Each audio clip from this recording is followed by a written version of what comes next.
atheists are a minority community. Religions that are non-Christian are minority communities. Mm-hmm. And when you've already got the factors of race involved in the battle, or I shouldn't say battle, in the conflict between the police and civilian populace, what would motivate a person to want to add one more filter to make the police just that much more separate from everybody else? Right. Why would you want to add in one more minority community so that people who are of Islamic faiths, who may have been on the fringe of their community and felt comfortable trusting the police or calling the police when there's a good reason for it, why would you want to add just one more thing to that says, you know what, maybe this crime goes unreported because I might be in more danger calling the police than not? Well, what we've seen actually with the In God We Trust stickers being added to different squad cars is that I believe it was in Florida, one of the sheriffs actually said, no, we're doing this in order to raise our esteem in the eyes of the public in response to increased distrust, because we think the public would trust us more if they see that we're aligned with God. Well, what it does there is specifically say, who is your public? Who is the public that is being served by the police? Only those that would be comforted by In God We Trust. And we've seen in our personal experience and in print and in comments that there is community. There is part of the community that should be protected and served by the police that is not comforted by such stickers and such declarations. Well, it's not all bad news. For example, in Prescott, Wisconsin, Mayor Dave Hovell asked Chief of Police Guy Krutke to remove In God We Trust stickers from squad cars just days after they were affixed. Krutke took to his personal Facebook page, whose banner picture features a Confederate insignia, to complain that he had to remove the words because the bad guys might be offended by these words. Mayor Hovell clarified that his request came after consultation with insurance companies and the League of Municipalities, and not because of any complaints from the public. And this is exactly what I'm afraid of here. When we look at this police officer who is saying the bad guys may be offended by these words. Well, he's just decided who the bad guys are. Right. Anyone who is offended by these words is now a criminal, is now my enemy, is now one of the bad guys. Yeah, I'm a bad guy. This absolutely confirms what I was what I was afraid of in the first story. Did you guys play Cops and Robbers as kids? Did you have that at all? No. Okay. Well, did you play Cops and Robbers at all? Did you play like police officer and, running away, things like that? I played Bionic 6. Okay. Well, generally when children play something regarding Cops and Robbers... Are you sure it's not just you? Okay, maybe it's just me. Maybe it was the only kid in the entire world that played a popularized pretend game. Anyway, who do you call bad guys? Who are the bad guys and who are the good guys? Who are the bad guys and who are the good guys when kids are playing Cops and Robbers? Well, sure, the cops are the good guys, the robbers are the bad guys. Right, and it's there's a little thrill that you get from playing the bad guy because you're trying to take something and sneak away and run away and avoid capture, right? So that's thrilling, but you know that you're a bad guy in the context of the game. Well, I was hesitant to answer because it's you and you like throwing me trick questions. So sometimes I just don't answer. It's because she has a criminal mind. She does. She's one of the bad guys. I do. I'm one of the bad guys. And so here's the thing. If you extend that very, very simplistic idea, you have a cop determining who's the bad guys. As you said, Dan, who are the bad guys? The atheists, maybe the Buddhists that feel alienated by this, maybe the Muslim folks that don't want to see Lord and God as applied to them. Anybody who thinks different. The sheriff has a Confederate symbol on his Facebook page. Yeah, so it's his personal Facebook banner. So I think it's pretty clear who he thinks the bad guys are here, right?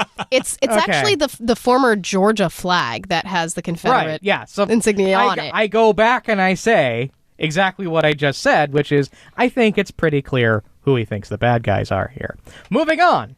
A county councilor from Washington State posted a poem on his personal Facebook page suggesting that evolution isn't real. David Midori from Clark County posted the poem, called Our Intelligent Designer, in 2 parts on his personal page, which is linked to from his official campaign page.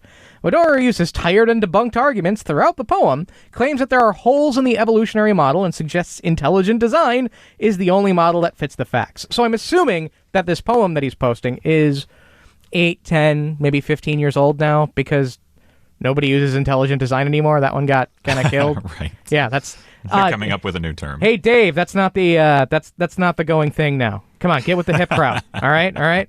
This is a guy we have some history with. This is Clark County, which last year I went down there twice. The busload of atheists from Pierce County. I was the only one. Yeah, there. David Midori said. No, that wasn't David Midori. That was one of the other council members. the actual lame one. Okay. The one who wanted the "In God We Trust" sign. This guy, he was heading the committee of 3. Okay.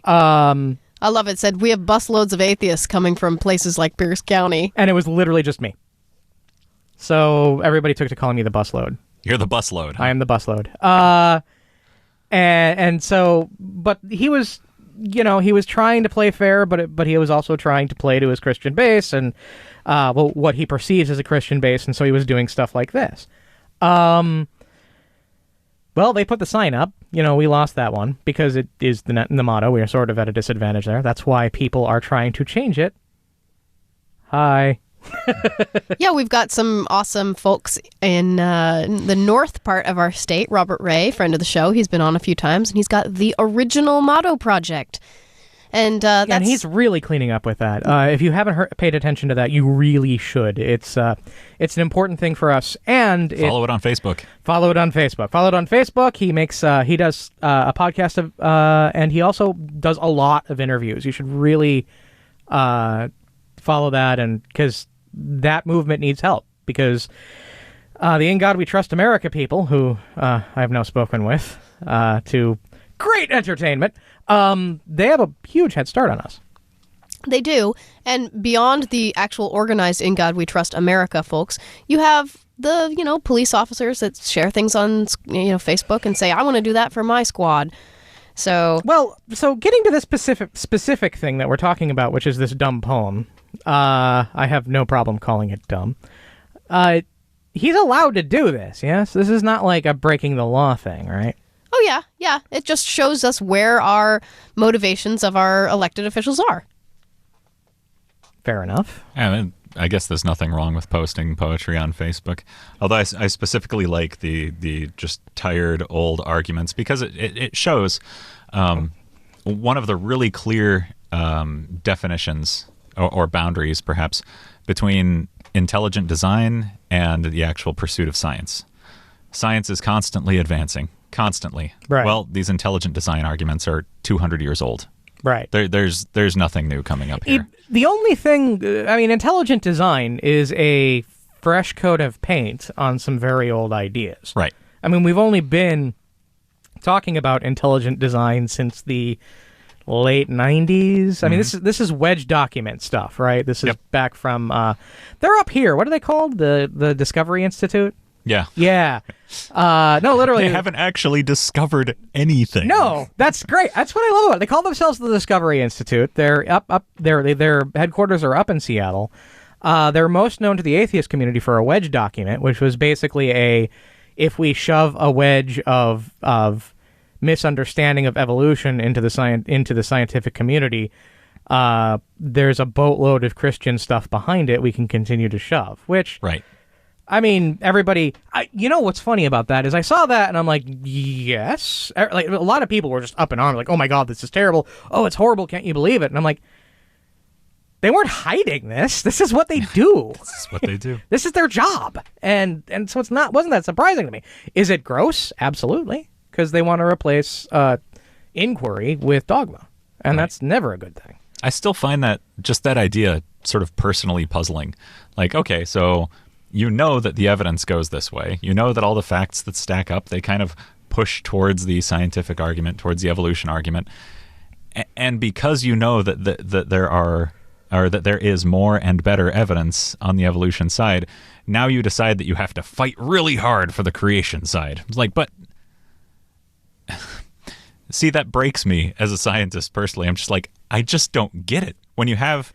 more and better evidence on one side, you don't decide that you need to defend the other side even harder. You just go, oh, I guess I was wrong. Okay, I'll work on the other one then. So, Becky, you've been following this too. So, back me up on this or tell me where I'm wrong. But, Dan, I've seen two groups of people who follow this argument, where one side is, I've got things pretty good. I get to control the lives of hundreds of people, and it's pretty nice. And it depends on this particular dogma. And any challenge to this dogma unseats my social control. Therefore, I'm going to fight it tooth and nail. and inquiry and the betterment of humanity be damned. Maybe I've been giving them too much credit for compassion. Yeah, that's the thing. But that's only one side, and that may even be the minority. The other side is I have based so much of my morality and my identity on this thing that any serious challenge to it would cause me to question the whole thing. So I'd rather we just not question it. I think that at least with David Midori, or the author of this poem, that latter one is the one that you hit the nail on the head with him. With David Midori, I am not so certain. You're not so certain? Maybe he's trying to give the impression that it's the latter. Right. I mean, because he is a politician, and he is definitely playing the Christian card in order to get voter attention.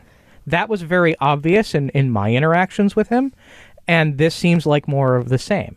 So in the case of David Midori, I'd say no, actually, from my perspective, he's more the social control than the personal identity side of it. Then maybe speaking to the folks that Not that it's necessarily either or. I shouldn't put it that way. Maybe trying to speak to the voices and those for whom, if they came across this other evidence, it would totally shake their identity.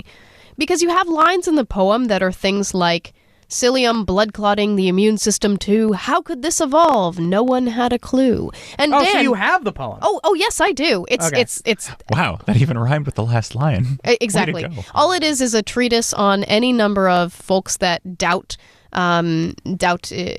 evolution and doubt Sure. our knowledge of this, just put with rhymes. There's not even really any good meter or anything like that. I say this, I don't know the guy personally. It would be nice if one of our listeners or one of the members of the community down in Clark County could talk to him and address his concerns and see what he comes with after that, because I think that could be interesting. This is Ask an Atheist, 844-SKEPTIC, 844-753-7842. We're going to a break. When we come back...